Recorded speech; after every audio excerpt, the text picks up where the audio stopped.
नमस्कार दोस्तों, आज मैं आपको गणेश जी की जन्म कथा सुनाने जा रही हूँ।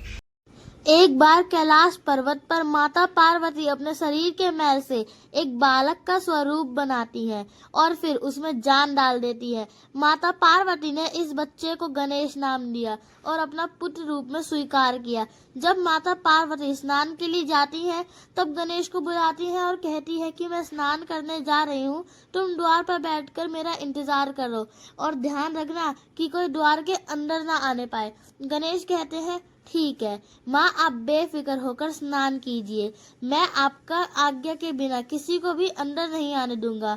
तब माँ पार्वती स्नान करने चली जाती हैं और गणेश जी द्वार पर पहरा देने लगते हैं। कुछ समय बाद वहाँ भोलेनाथ अपने के सेवक भोले से कहते हैं, प्रभु ये बालक कौन है और द्वार पर पहरा क्यों लगा रहा है?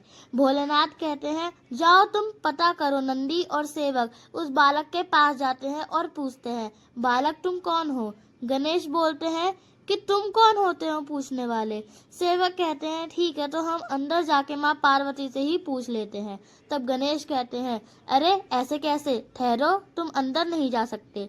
तब सेवक कहते हैं, तुम कौन होते हो हमें रोकने वाले? तब गणेश कहते हैं, मैं पार्वती नंदन गणेश हूँ और माता का आदेश है कि कोई अंदर न जाए, जाओ अब यहाँ से जाओ। सेवक हंसते हैं और बोलते हैं, पुत्र, ये पुत्र कब पैदा हो गया? मुझे पागल समझते हो मूर्ख लड़के, मुझे अंदर जाने दो। तभी गणेश नंदी पर हमला कर देते हैं और नंदी और सेवक को चोट लग जाती है। तभी नंदी और सेवक भागते हुए शिव जी के पास जाते हैं और कहते हैं, भोलेनाथ बचाओ हमें।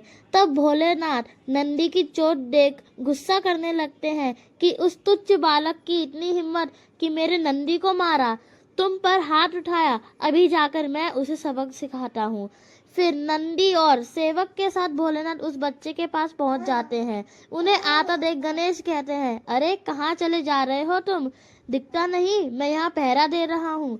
शिव जी कहते हैं, ये मेरा घर है और तुम कौन हो बालक मुझे रोकने वाले? गणेश जी ने कहा, आप जो भी हो, आप अंदर नहीं जा सकते। शिव जी कहते हैं, हे बालक, तुम इतने दुर्त कैसे हो सकते हो? गणेश कहते हैं, दुर्त तो आप हो, मेरे मना करने के बाद भी अंदर जाने की जिद कर रहे हो। शिव जी कहते हैं, तुम मुझसे बहस कर रहे हो, मैं तुम्हें भस्म कर दूंगा। ये सुनते ही गणेश जी हंसते हैं और कहते हैं, मैं पार्वती नंदन गणेश हूँ, मेरा कोई कुछ नहीं बिगाड़ सकता। शिव जी बहुत बोलते हैं कि हट जाओ हट जाओ, लेकिन गणेश जी नहीं हटते हैं और कहते हैं, मैं प्राण त्याग दूंगा लेकिन माता की आज्ञा के बिना किसी को अंदर नहीं जाने दूंगा। और देखते ही देखते शिव जी गणेश के साथ युद्ध करने लगते। उसी युद्ध से धरती कांपने लगती है। तभी सभी देवी देवता गणेश के पास आते हैं और समझाते हैं कि उनको अंदर जाने दो, तुम उन्हें मत रोको, ये उनका ही घर है। फिर भी बालक नहीं मानता और युद्ध के लिए तैयार हो जाता है। तब क्रोध में भर के शिव जी गणेश का सिर धड़ से अलग कर देते हैं। पृथ्वी पर भूचाल आ जाता है। तभी माता पार्वती गणेश की आवाज सुन बाहर आती है और देखती है कि गणेश का सर धड़ से अलग कर दिया है।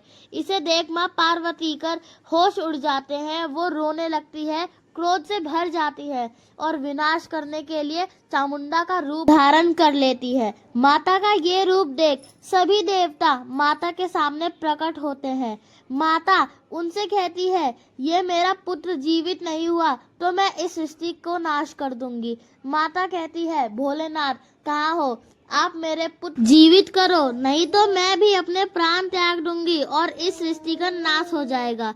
भोलेनाथ कहते हैं, ठीक है, मैं उसे जीवित करता हूँ। फिर भोले भगवान विष्णु को अपने सेवक के साथ गणेश के लिए गर्दन खोजने पृथ्वी पर भेजते हैं। कहते हैं, जो भी प्राणी पहले दिखे और जिसकी माँ अपने बालक के तरफ पीट करके सोई हो, उस बालक का सिर ले आना। उधर विष्णु जी को एक हाथी दिखता है जो अपने बच्चे की तरफ पीट करके सोई होती है। उसके बालक के सिर को विष्णु जी अपने साथ लेते हैं। तब भगवान शिव उस हाथी के बच्चे का सर गणेश जी के धड़ से जोड़ देते हैं और गणेश जीवित हो जाते हैं, जिसे देख माता पार्वती का क्रोध शांत हो जाता है और गणेश पुत्र को अपने गले से लगा लेती है।